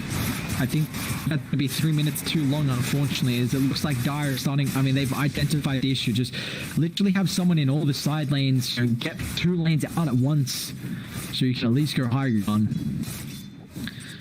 Money, it's going to have the pawn up in 15 too. So, I mean, this range is going to fall. There's nothing Ready can do about it. Nothing to say. Gotta be careful, brother. You're risking a lot. Burst back. They get the Silver's Edge. Omni Slash as well. There's going to be enough damage to bring him down. Taking a while, actually. Bristol. How is he still alive? He will come this way. They're going to try and turn it. John Kennedy's keep himself alive long enough. It's going to get the mantle. But looks like the boat's going to end up crashing on his face. Nothing to say. Trying to do with the background to give himself protection. It's not going to matter here. He's in trouble as well. He's got the shift. Just the first. Torrent is on the mark here. It's unfortunately not. Not going to say it's going to be fine, but now put the Torrent back spec up far inside. They've got the ink spawn when they won't put over, but he doesn't have the Aegis stuns fly out. National Scepter on top of Super, preventing at least the false promise in the Glimmer K. And now they're caught outside the base here. Nothing to say. He's doing an incredible job at zoning back the Oracle. Gets the horn straight on top of the park. Now with the Invincible Blade forward, Ray can still take the fight at the moment. They hero advantage down to 2. So trying to get the distance out. Haven't been able to deal with the Oracle, so the false promise protecting on 8. But it looks like Sile, he's hunting. Thank you for the fall back. Let's toss. Smack is incredibly tanky, but he's not tanky enough. Sile gets a couple of crits and brings him down. And then with the backline, DD will end up falling. He doesn't catch up. Why? Before the death. 4 dead on Dire. Very nice high ground defense. They lose the range tracks. Jug has the buyback. Tiny has the buyback as well. But it's about a 3,600 gold swing for the boys on EHOME. They also get the gem now. Jug is just a little bit of, I mean, that buyback really hinders his next item. Yeah, you take a look, he's now 5,000 gold behind. Conk is actually the one on top of the net worth. He's going to tank, man, jeez. I don't think they're really going to be able to get any objectives out of it because they took the fight so far away from the enemy team's base. So just try and get the creepy equilibrium in their favor. Buck is level 25. I honestly the Dreamcore rapid fire because it's too late now, but I feel like he didn't really go the damage talents. Not that it matters too much, but I'm just worried late game. Dire's bottom tower is under attack. If they don't burst someone down through Abyssal Blade and Dire have like the boot on cooldown, the horn on cooldown, the egg on cooldown, then like the fight rating can kind of tank. But the issue is there's not many fights where it's that scenario where EHOME have the advantage. What's the win probability? It was very, very far ahead. Now it's back to 83 at the moment. 3,000 net worth lead. It was about 10,000 before that fight. Butterfly for Silos, even bottled up the double damage rune, so this could be drastic for the next engagement if it does break out in the next couple of minutes. They give the space required for Silo to catch up here. and died, they might actually feel confident with smoking because they know that the jug bought back, and Silo's also showing the lane. He might haunt preemptively before the team gets there. Silo's in trouble. He needs to get out now. Uh-oh, Silo. On the back line, they do see ZQ. He's gonna farm extra wave. Let's see if they're getting range, DD. Torrent. They do get him out. Silo, oh no. Yeah, he's fine. Is under attack. That would have been a disaster without buyback there. That full duration. DD's about to end up getting popped. They do seem like they're farming underneath the wall. Do they want to smoke up? Do they have one? That's the question. ZQ's got one in the backpack. His Y's got one as well. Great Wave's in a pretty good spot. Top and bottom pushed out, so they actually do have the map control to go for a smoke, and they will. If they can get all the way around with the DD, then it's going to be in a good spot for them to take the fight. Or they can just burst down field. He's got the haste, so it makes it a little more difficult. When they're going to go for another wave here. Oh, he's not. He'll farm the camp instead. So not going to be able to pick that one off. They do find him. Smoke's going to pop. They're going to be fine, however, back to the base they go. But they're going to actually bait the high ground. They're going for their own smoke up. Here comes Face Beyond the Wolf. Can they actually burst down 1-8 at the start of the fight? The cold. They're going to be able to do so. Does the buyback? He doesn't. Radiant, they melted. That was the Omni Slash on Sylar. A lot of force, and they're going to catch the rest. The base, though, they're going to be careful. They even chuck out the Wolf bite. A little bit of overcommitment with the Omni, but nonetheless, they get the kill. Spectre, no buyback. Looks like they're not really going to be able to get many objectives. Maybe they might be able to push down mid. A little bit difficult at the moment. There you go. Duration, okay. So weird with the... because he attacks faster than what the wolf does, it looks like. We got a couple level tier 4 neutral items, though. Radiant have actually got all of theirs at the moment. So the Spell Prism on the Puck, Ninja Gear. Timeless, feel like no one's holding at the moment. Okay. What's Tiny got? Might hold the Philosopher's Stone until the Lotus and then get rid of it for the Timeless Route. That's going to be pretty nice. They just got their last one, which was the Minute of Horn. Levelers on the Conquer, they've got the Magic Lamp, also the Witless Shackle, apologies. That's actually really nice on the Phoenix. 3400 HP is already difficult to kill except the Shivas. He's got 21 armor. Unfortunately, Roche is going to be a little bit too long for Radiant to be able to claim throughout the pick off. Puck's top of the net worth, man. Not to say super farms. Almost got level 5 in the Dagon. He's posturing pretty aggressively here. Tries to stack away the bounty on Dire, but won't be able to do so. Net worth leads now actually in the favor of Radiant. Let's see what the win probability is. You know, still 78%. It looks like they're favoring the Spectre late. The job is starting to get some farm, man. Neck and neck with the Spectre. They even given the tome, so he's got the level 25. Imagine he goes for the Omni Slash duration. He does. He's still got room to grow as well. And now Zinq's even going to have his Lotus Orb. So let's see if he does actually go for the Timeless Relic now. If he wants to hold the Philosopher's Stone. Satanic now picked up on the Conquer. Yeah, we got a couple of really big items that are getting delivered. But the next real big fight is going to be on Brown Roach. 30 seconds. We'll probably smoke up beforehand. It looks like EHOME, they're getting set up for that. They have the equally from in favor. Directly pop Cliff. Okay. Mid lane, Flywind, toss back, goes so far away from the team, brother. They're going to try and hold forward to take the fight, but they're in trouble. They can break down 1-8 before the rest of the team get there. Bruce back somehow still alive. They kill off the Grim, but he's got a buyback available. Number core is going to break as well. Flywind just gets in range to super, so they'll protect him down with the wolf bite. Looks like Raider. They want a full retreat. I can trap back. He still has the ult, so should be able to disengage, but now it looks like Jug. He's in trouble. A couple of bashes coming out. Silar's going to fall. He doesn't have a buyback. Sylar? No buyback. Uh-oh. Puck's gonna try and still push it out, but they get the Hex. Uh-oh, this one, it's in shambles now. Puck might actually be able to disengage. He's got the Wing Rift. Puck is out of there. Who's got this Hex? Oh, it's the Princess Knight. Okay. Well, she's up. The third bad boy as well. So we got the Aegis Cheese, potential Refresher or Ags. I reckon it's gonna be the Ags. Here we go. Oh, that's gonna be so good on 1-8. it goes to the ag community, if I remember correctly, with the chat set. So that's actually big if they give him the ags. Who got it? Okay, Phoenix got it. They can't kill off the eggs. I'm kind of surprised he took it. Yeah, Jogs really need one, but I guess they have the massive community protection with the Abyssal, 2 Abyssals, so the only way I can really see, I mean, it just shows that they couldn't even kill off the Bristle. Even with, you know, the Spirit Vessel, even with the Silver's Edge, Bristle's just so goddamn tanky. He's also going for his own Abyssal. I mean, I love the itemization, DD. He's not the Grim Show. I mean, he just fought back for that last fight, so Grim's gonna fall. And they still don't have Siler for another 40 seconds, right? Just trying to split push it out. Not to say he's got a DD, but I don't think this is really going to matter too much. He's doing a nice amount of damage, but yeah, Dire just going to push at a far superior rate. I'm going to even keep his back. I mean, he does have Haunt. So they don't deal with the tier 3. It's only about half damage at the moment. There's still a tier 2 top, so RNG, they will not be able to claim full Mega Creeps.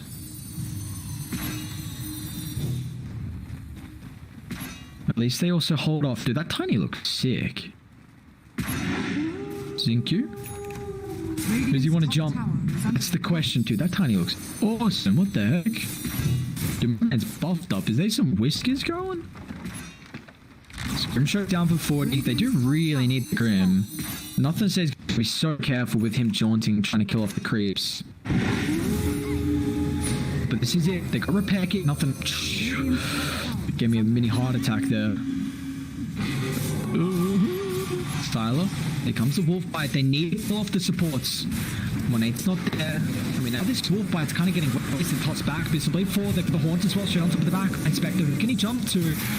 Not going to be able to catch out anyone at the moment now. Trying to catch the park, but Bissell Blade. Thing for the Lincoln. Not turn. 1-8. So as the AG cutting up a lot of initiation here, but now with the coil on top of the Omni Slash. Not enough damage actually for them to be able to deal with. The egg's going to end up getting popped as well. Rating stuck out inside. Salah's going to end up falling here if they can protect him. No, he gets the healing wall for a second. Is the heal's going to be enough? It's not. Salah, no buyback, and this is probably just game. It's RNG.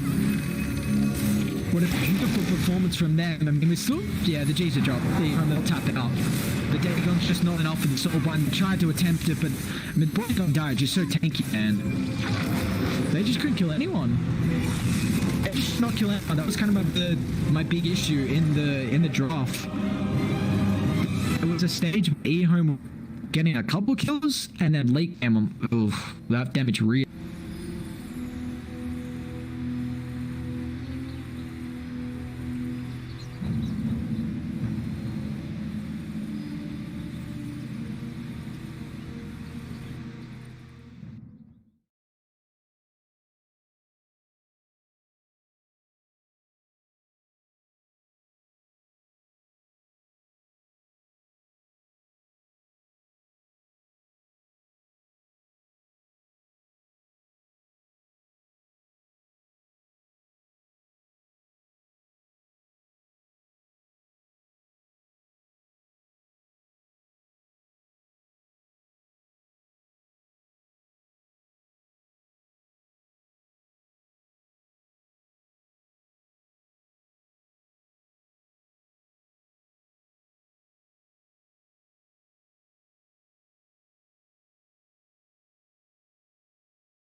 RNG's turn to pick.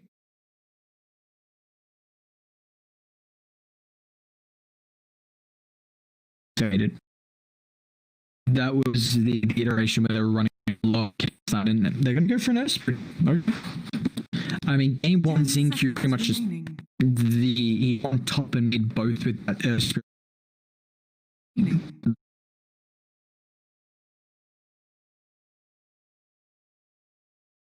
Positioning how he's able to end up playing, but they do have like the room in the stroke combination.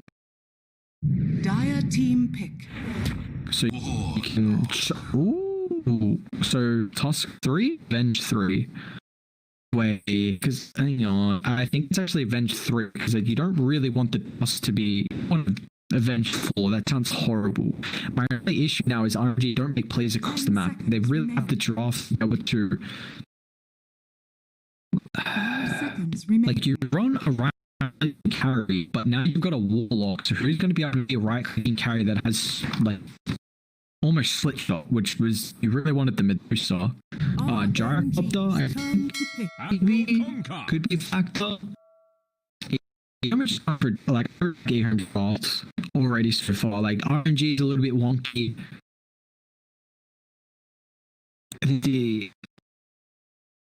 They could Lesh. 10 seconds. I think Lesh got buffed up, but actually Lesh looked pretty damn strong, especially with that new talent change with the split earth radius getting increased. So a lot of time we see the Lesh with Warlock. I just really think that they want to try and pair up because the Venge and the Tusk play real well with physical damage, and the Warlock wants magical damage. So the pick, it's going to kind of counteract like one of these heroes, which seems a little counterintuitive. Okay. Deals well illusions is an AoE. I thought we were going to go more of a range here if they were going to go physical damage because we would get the attack range from the Venge. That's not the case, but we don't see too much damage here. 5 seconds remaining. Yeah, well, I guess the movement speed got a little bit. He got changed, should say, through the patch. The Warcry no longer provides bonus damage. The mana cost did get reduced at your flat 60, now reduced at early levels. I mean, did he really get buffed? I guess the Stormhammer Dispel talent is nice. Oh, it's not exactly that important. Because what's his other one, actually? We're checking it. It doesn't matter right now. But Zen did get touched, is what I should say, through the patch. It doesn't look like he got buffed too much, but yeah, I think looking for this last pick here really just dumpster. I like the Viper Ben. I still think the Lesh is going to stand out. They need some magic dealing here and now to kind of. They don't have very good ways to shove up the side. It's like Venge, Tusk, Warlock is not strong at all. It's a lot of kind of single target. Remaining. Yeah, they definitely need someone who's going to be able to probably pick up bots, honestly. Pox a potential, but we saw, Conquer. It's not the worst. I think the lane, Pyre is really annoying for you to deal with. Pox would be a nice team fight. I just think this last pick, I think it wants to be someone who can help kill the Chaos Illusion, because that they did take away that mega resistance built in that the Phantasm has. And if their pick, they're going to look for something for beyond. I don't think this is Chaos Knight 3, but we have seen that they're trying to run flexibility. I actually think it's going to be. They banned the Sniper. Actually, can Faith Beyond run the Conqueror as a 3? He can. Maybe they think they picked the Conqueror in this 8, in the 7th pick. Venomancer. Okay. A lot of AoE damage. The damage with the Fatal Bomb is going to be drastic. There might be a little bit more kind of burst to deal with Phantasm, but it's down a route that I don't mind. 10 seconds remaining. There's not many ways to lane versus the Venomancer mid as well, which is the big issue. This is the hero that's just so toxic and doesn't really lose 1v1 matchups at a high rate. So, I mean, putting the Conqueror's match is not going to favor too well. There's some heroes that could, Lena could be okay. didn't actually got banned out from EHOME. Apologies, never mind. I was thinking of some like really high range that can still CS with abilities. Because now look, how do you kill Venom mid as well? It's early on maybe the role. Yeah, it's Venom. I don't mind Venom pick actually, because it's a nice pick here that you kind of see this potential mid lane matchup with a Conquer. Like, you know it's going to beat the Conquer mid, but it's also pretty strong. Whereas if they flip the Conquer and not root you, Venom shouldn't have too rough of a time versus anyone else, which is important. You know, that's what a lot of time we see kind of this really safe ninth pick heroes that can go mid and not really do too bad in this matchup. Like, he's still going to be able to trade it evenly. Choose your hero. Is actually Chaos Knight 3 the territory? It is. Wow. Really want to see Chaos Knight as position 1, I'm not gonna lie. I think that is a 3.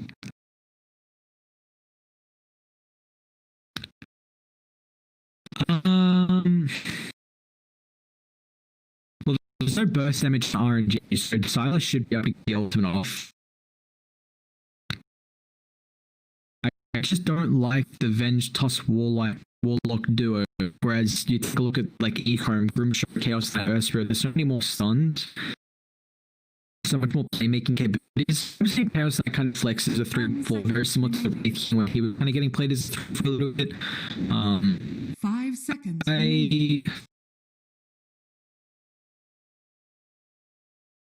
I have seen Faith Beyond try and play it as well, so this is interesting. It's a pretty good Terrorblade game. Sven's able to deal with the illusions relatively well.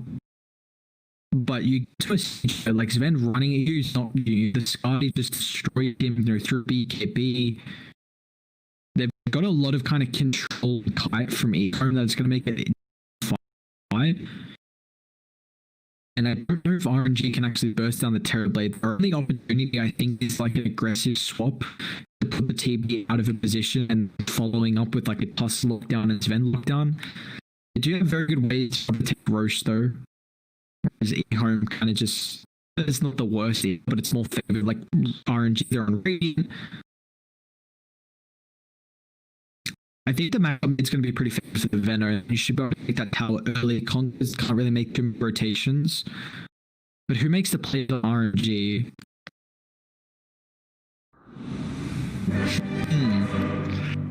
I'm actually looking at it. I'm like, I don't mind this draft on RNG. Like, I definitely like the Terrorblade loss, but I feel like I'm going to go EHOME. I just think that position 5.3, I just figured out a lot more.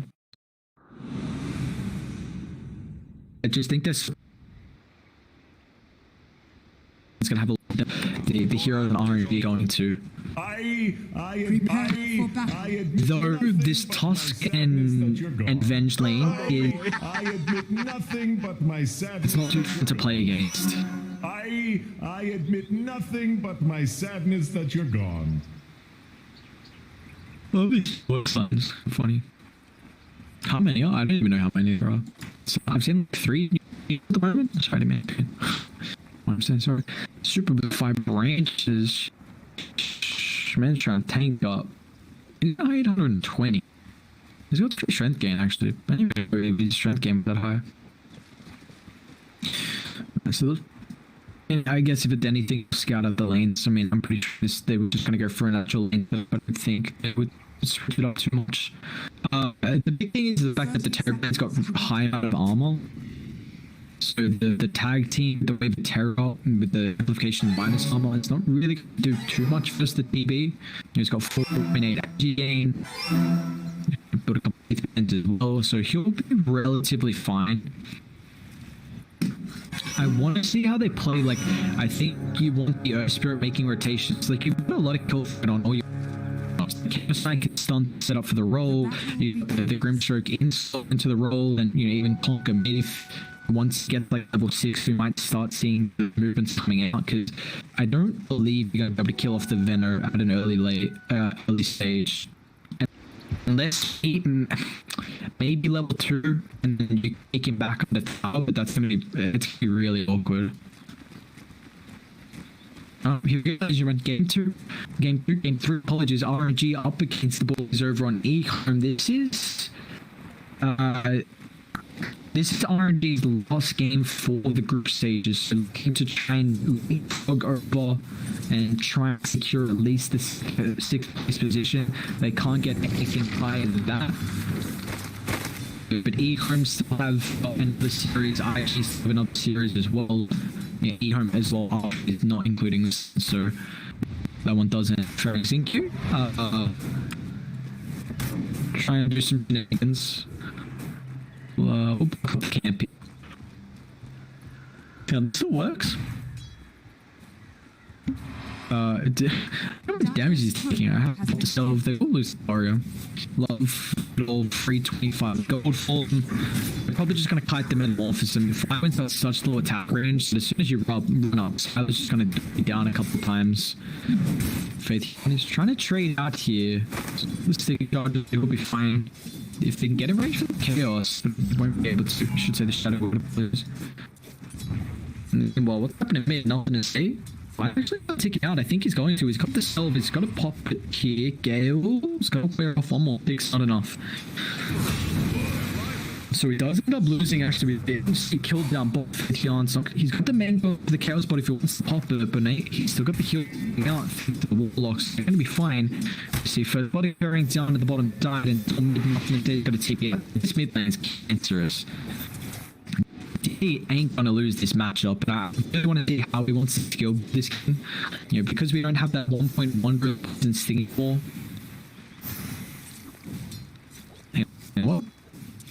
Dyer's courier. There we go. Alright, never mind. This is completely changed. What was the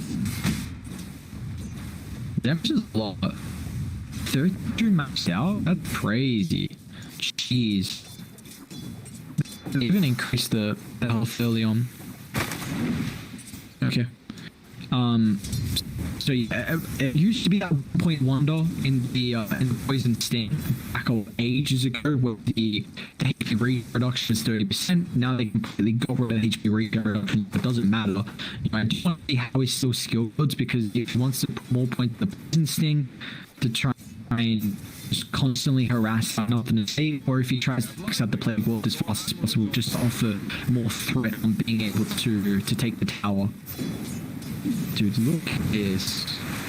He connects the torrent. He also committed for the second point in the Gale. It does scale. I've got a really big value point. 15 damage per tick, getting buffed up by 30. Massive value point in the Venomous Gale here. The initial damage per tick doesn't go up by much. He didn't know the Gale, but I'm going to say he's in trouble. He doesn't have men up. It's the clarity now, so we'll put the Gale on. Yeah, this is a kill. Bye-bye, Conquer. This is going to take me, but this is my big issue about keeping the Conquer least. I really thought they were going to try and flex it and put it in for me, because Venom's just going to take over. And Venge's 20 last hits. What the heck? How has Venge got so many last hits? Why? It's not up. The pops the meta, so they're going to try and man-fight him. They'll kill Wire fast enough, and Felix and protection. Snowball on top of Silo. Not too aggressive there, but it is an easy kill. RNG 1000 net worth lead. Am I completely misreading the game? I didn't think mid would go well for nothing to say, but I mean, he had to improve his games. I think oh, this is rough. Stop it. So none of the players at the moment. He's pretty much getting everything for free. You know, kill on this blade apologies. They really do take back to. If it's in trouble, it's a 2 seconds up for the roll. We've got a 1-for-1 though. So definitely for support, and when he's gonna have mana for the storm, so there should be enough follow up for a couple of right clicks. EQ's gonna drop 2 kills down bot. I mean, RNG, they've got 6 already, a 2000 net worth lead. They are completely taking over in this last game. Huh. Oh, bye-bye. Oh, boy. You hate to see. I mean, there's something I can say here. Conk is just getting absolutely... This is a rough lane. That's when you'll be like, alright, I'm going to see in the jungle. I'm surprised he hasn't done it just yet. I mean, the boots are actually doing nothing as well with all the slow. 50% slow, 30% slow poison sting. he's just going to sit in the jungle and try and pray that. I mean, this game, we're not seeing as many stacks. I mean, it's Conquer on a different team. Nothing to say, just back, baby. Let's go. There's a very urban complete. Let's see if there's going to be a Spirit Vest finesse, but with the wraparound. Why? Nice deep observer what's going to be able to pick off the Grimstroke.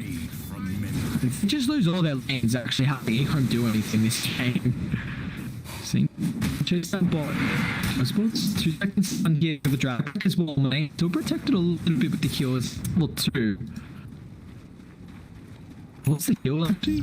25 ago. And probably laugh at the moment, dude. Oh my god. 3 deaths, 14 losses. I don't know why he's trying to play mid. You gotta get jungle. Give the lane to a support. Like, someone take that experience. The good thing is that ED hasn't picked up any points in playgroup, so they're not, it's not a threat of losing Kappa. Losing Q. That's an aggressive roll, man. He's gonna TP out. Alright, it's just baiting urn charges. I play that. Don't worry, brother. I the play. Just a good old beta charges. But, I mean, they're gonna lose top now, so he beat back in the jungle, which was kind of around this stage anyway. But top's gonna fall, so that's gonna be a pretty free tower. Now it's gonna end up falling relatively soon as well. What's pretty much the only half, I should say, I mean, top's everybody's gonna fall, but a 3,000 net worth lead at the moment. And when Nathan got a minus, so he's gonna try and go for this super greedy build. We're getting minus a little bit more lately, and we saw it from God King in all 3 games when SAG played earlier on today. And now we're even going to potentially see the Midas get picked up from this event. They're going to roll forward, they can kick him back into the tower, but he's going to get out of range. It's a nice 3-second stun fade on it. Fixing this out at the moment, but it's so hard to kill. You know, level 6, super 2 points in the heals. It's not easy, and it's just going to get curved. Oh, nice little pick off there. Just way too much physical damage. Mine was the choreo, which is a little awkward, but that's 55 gold going towards the boys on Dire. Dire's middle tower is under attack. You get 3 neutrals from 1 goddamn mud column? Not 1, but 1 scan? Hang on, what the heck? Mud, like all the. What's he holding? The ring, okay. Maybe he's got treads. And I mean, can't find a Claret. Who wants the ring though? No, I mean, not much nothing to say he's going to be able to do about it. 26 losses, it's not really asking too many, but it's. This is a really depressing game. 10 for 3,000. Depressing, it depends on true. Gonna be another wire. Beautiful shots from Felix. Wow, it's out of range, however. It just. Free kill onto the tower. Felix felt like just charity work, honestly. He's like, sorry, brothers. I know we're kind of destroying at the early game throughout this laning stage, so we're going to give you a little bit of breather. We'll feed away a kill. We might then feed away another one. We'll fly back to the ground for Fate Beyond. He gets one illusion. That just glitches up. I swear it just in one pop there. So, alright. Now, there's all the changes. If anyone wants to go through them real quick. So we just did the change to the Phantasm cooldown 125 to the 75 now. It doesn't matter what level. The illusions go up by 1 each level as well. Used to just be a flat 3. Flat 100% damage output. So I definitely think Phantasm is knocked up drastically. Which is a hero because he had the problem with the worst ult game. Like, she did absolutely nothing for the hero. Let's see, he's level 7 now, so he's going to be able to catch up in the jungle. He's already done okay, he's still bottom of the net worth out of all the cores, but if they make him stacks from and he can catch up, you know, he'll just get a massive amount of farm from the boys once they give him some stacks, but it looks like to say, well, maybe get some stacks here. Are scanning. My god, creep 4. My god, nice play. Nice, we stack that one up. Please don't. The medium got double brace now as well. They've done a really good job at playing. Nice thing about the Conquer on top of the die side, because it's not really, it's a lot more difficult for you on Radiant to be able to play with these steps. Just because of the positioning on the high ground. Let's go phase double break. He's gonna go Shadow Blade next. Usually doing okay because the late you guys died 3 times. He's kind of he's keeping up there against the loss of the cause, but you know at least he's being able to find something. He'll have a performance this game, anything. And the vendor's not really doing too much mid. It looks like DD's actually kind of shove the thing, go back to jungle. A lot more of the time we want to see the vendor play aggressively, like get the line set up with the plague ball, start putting pressure on the T1 tower. Because he's giving kind of free space, nothing to say. This is going to be a good match as well. Next, Midas, haven't brought that up just yet. The ultimate, it looks like probably one use out of the Midas so far. He has actually got a lot of fun. Have they made 60 stacks? Is that a triple at the moment? Tower has fallen. Yeah, triple of the Ancients. So top's gonna end up falling, how much damage it didn't take. It was a fair bit, honestly. They just let it go for free. They're gonna wrap around a group up. I mean, Dean is just gonna set up with the player mods. How do you literally just run into Radiant once you set up? And they'll also carry out 51. Might be able to get a range tries for the defense. It's gonna be hard to follow up with the boat. They'll drag him back, but now the ultimate's coming through from her. It's gonna be way too much for them to deal with. Seeing Cube magnetized into match. Not for 8, but now with the drag kind of thing. Flop stuff on the higher ground. They can protect him out with the sun. Face bounce to deal with the vent for spirit, but not enough. Stormhammer just range. Dodges the stroke of fate would have been enough to bring him down. But RNG, I mean, that was look decent. The magnetize with the boat combination, but the Radiant just got involved. The fatal bonds, good old Gale, rock on three heroes. Now, why might also drop if he pushes past that B2 tower? He's gonna be careful, and that's just the dead stroke, I imagine. Needs to follow up in a hero. Maybe the call's actually enough. Can't drag him back. It's actually gonna end up in the back. They do still the kill. They're protecting the tower so far at the moment on Eco. It's forcing out a lot of their heroes. In the meantime, Wind's just gonna shove out bottom. It's already drums into the Vlads. It's a really good Vlads game, especially for this event. And I'm also going to take a stack. Should be able to get another camp afterwards with the respawn minute mark here. So Moment 8 is just so fun. We saw last game how they amplified DD, gave an immense amount of space with the Conquer. What did you say? Phoenix had 14 stacks, some ridiculous amount. Just some stupid amount, honestly. It's under attack. They also got the rogue jellies, because Ven's been a hero that kind of very much suffered with. Ven's been a hero that's very much suffered with not having the greatest support. Not really. The only thing I really built into to help with the mentor is the Saber, which is nice. You know, Intel 1.25 rage, and also got the rogue jelly now, so that's getting amped up. It's gonna be nice for this event. Won't really have to worry about that too much as the game goes on, but he's getting so much space. And they're gonna poke up Felix. Pop this. He's got nowhere to snowball through. They can try and keep range, but there's no creep up the gun as well. He gets all the silence. I don't think Golem's not caught. It's a perfect shot, however.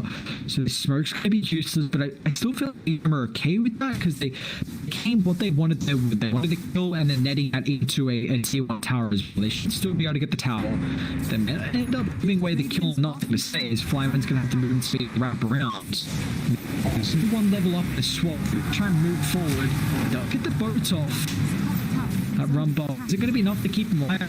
Q probably has to commit to try and kick him back. It's like I shouldn't. Nothing to say will fall. It's going to be his 4th death of the game here on Frontier for the Conquer. Is it Roshan? And yeah, they got Max, so 2 points up in the terror. The Max team. Sven could have as well if he wants to commit it here. But even just wanted to stay and take the 5. Man, I was so mistaken about this line. RNG, I'm not gonna lie.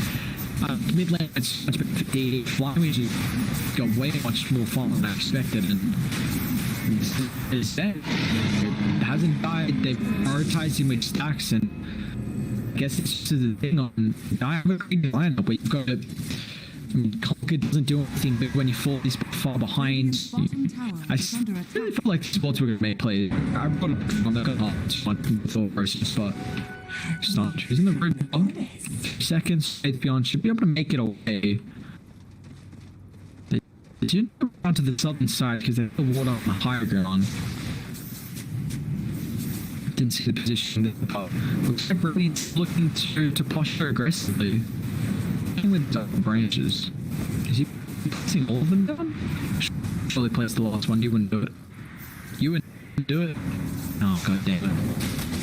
Jumps. Oh, they catch out toss. Does he have the snowball? He does. Gonna try to one with the small creep. Now he's also got the shots as well if you can make them higher gun. We'll stick on the mark and up with the drop back. Nice kill for EHOME. Mid vulnerable. Let's see if no, I was going to say ready my glove to keep the catapult up there. More walks, caught out, kicks him down to the low gun. It's a nice open. Incube's done a lot in the past couple of minutes here for the boys on fire. He's able to chase more. This was paying massive here. Now the catch up DB. It's a beautiful poison over walks. But can he get in range fast off the defensive spot? But give Venom a little bit space. It's got a mechanism heal as well. It's going to try and get range the rock drop. When the green squad now Conquer stepped over the mark and he'll pay the price. Really nicely done from Ready. It looks like wide. The kill out of the back on the double. To BD's poison of time, and it's honestly a 4-man vibe. 5 down EHOME. Man, they were popping off from Z2. The kills, you know, that pick up on the toss and the pick up on the wall went for DD, but that was a little bit more than they could choose. A bit of more than they could choose. What we're leading for here. Kind of suffered at the moment. It's never fun going into a second point is a Nova with those spirits as well, so this was going to be under threat. That was a beautiful back as well from the Warlock, just getting a rock off, keep the Venomance alive. And now how do you fight? Yes, the old what's on Kuya. It's going to try and move forward. So let's connect. Look at the animal try and pop the bounce with the net. It's going to turn what a stun! It's not like he get this off. It's going to be it looks terrible. Alive. I'll put damage to myself. No, it's got the movement to chase on more. Why will fall? Holy moly, that stun for the storm ammo is so much damage. On to 30,000 empathy. This game is pretty much over. Honestly, it's really early, but just gonna walk up. RNG looks so strong. No?